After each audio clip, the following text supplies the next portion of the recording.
Hello friends, I'm doctor P S Wali. I'm a nephrologist based at Hyderabad. ఈ వీడియోలో ఇంకొక కొత్త కాన్సెప్ట్ నేర్చుకునే ప్రయత్నం చేద్దాం. ఆ కాన్సెప్టే సీరం బైకార్బోనేట్ టెస్ట్. ఈ సీరం బైకార్బోనేట్ టెస్ట్ అనేది అందరికీ అడగం, ఈ టెస్ట్ తరచుగా అడగం, కానీ కొద్ది మందిలో మాత్రం అప్పుడప్పుడు ఈ టెస్ట్ అడుగుతూ ఉంటాం. అసలు బైకార్బోనేట్ అంటే ఏంటి? మనందరికీ తెలుసు, మన కిడ్నీ చేసే వన్ ఆఫ్ ద ఇంపార్టెంట్ ఫంక్షన్స్లో మన బాడీలో ఉన్న యాసిడ్ లెవెల్స్ ఎక్కువ పెరగకుండా చూసుకోవడం. అంటే మన కిడ్నీ అన్నది మన శరీరంలో యాసిడ్స్కి బేసెస్కి మధ్య బ్యాలెన్స్ మెయింటైన్ చేస్తూ ఉంటుంది. ఎందుకు మెయింటైన్ చేస్తుందంటే బాడీలో యాసిడ్స్ ఎక్కువ పెరిగినా సమస్యలు వస్తూ ఉంటాయి. అందుకే కిడ్నీ అన్నది చాలా ఇంటెలిజెంట్ వేలో ఒక ఆల్గరిథం బేసిస్ మీద పనిచేస్తూ మన శరీరంలో మన బైకార్బోనేట్ అంటే యాసిడ్ లెవెల్ని కంట్రోల్ చేసే ఒక పదార్థాన్ని మెయింటైన్ చేసే ప్రయత్నం ఉంటుంది.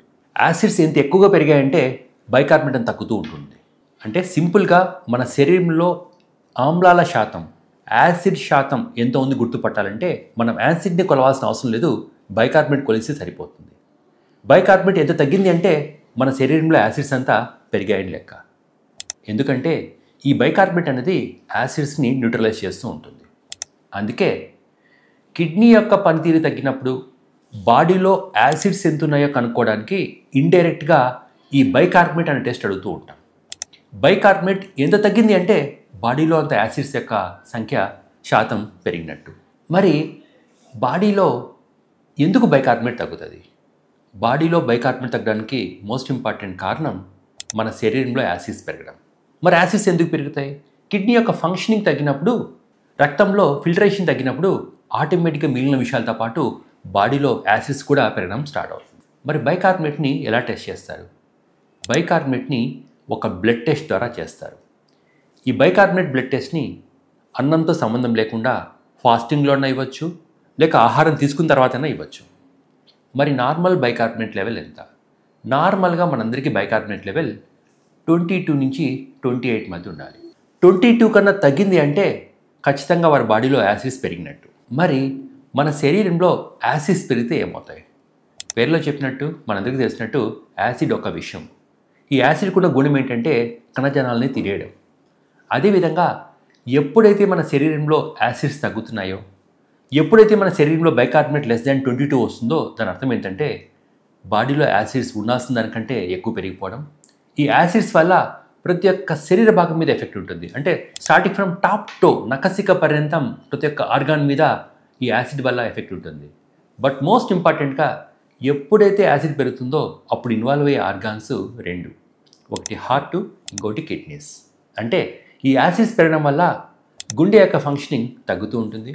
ఈ యాసిడ్స్ పెరగడం వల్ల ఆల్రెడీ డ్యామేజ్ అయిన కిడ్నీ ఇంకా ఫాస్ట్గా డ్యామేజ్ అవ్వడం మొదలవుతూ ఉంటుంది. అంటే కిడ్నీ యొక్క పనితీరుని తగ్గడాన్ని స్లో చేసుకోవడానికి one of the most important strategy మన బాడీలో బైకార్బోనేట్ లెవెల్ని ప్రాపర్గా మెయింటైన్ చేసుకోవడం.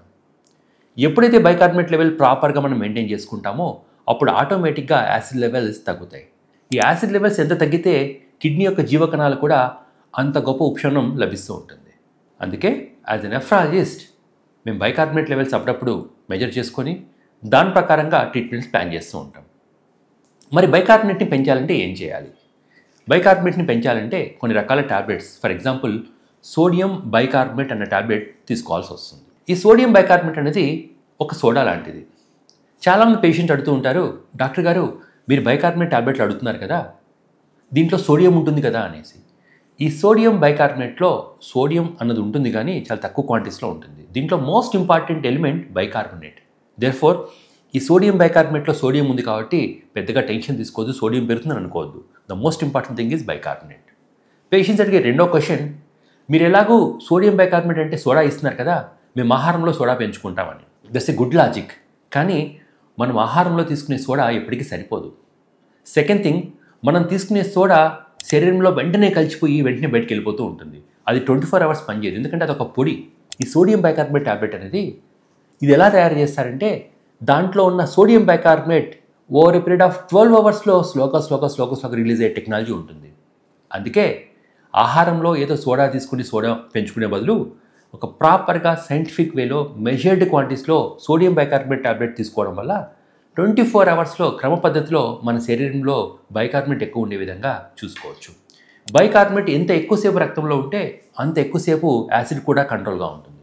నెక్స్ట్, బైకార్బోనేట్ని పెంచుకోవాలన్నా, శరీరంలో యాసిడ్స్ తగ్గించుకోవాలన్నా ఒక most important dietary tip vegetables ఎక్కువ తీసుకోవడం. అంటే when compare to non vegetarian food and vegetarian food, non vegetarian ఫుడ్లో యాసిడ్ ఎక్కువగా తయారవుతుంది.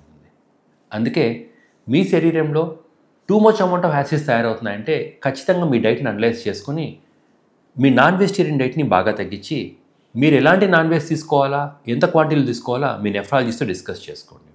అలాగని చెప్పి కిడ్నీ పేషెంట్స్ నాన్ వెజ్ తినకూడదని కాదు, బట్ ప్రాపర్ వేలో. మటన్ అవాయిడ్ చేయండి, మటన్లో ఎక్కువ యాసిడ్ ఉంటుంది. చికెన్ కానీ చేప కానీ తీసుకోండి, వారానికి ఒకసారి హ్యాపీగా తీసుకోవచ్చు. ఎగ్ తీసుకోవచ్చు, ఎగ్లో ఉన్న ప్రోటీన్లో ఎక్కువ యాసిడ్ తయారవదు. So friends, serum bicarbonate measurement అనేది కిడ్నీ పేషెంట్స్లో కొద్దిమందిలో చాలా ఇంపార్టెంట్.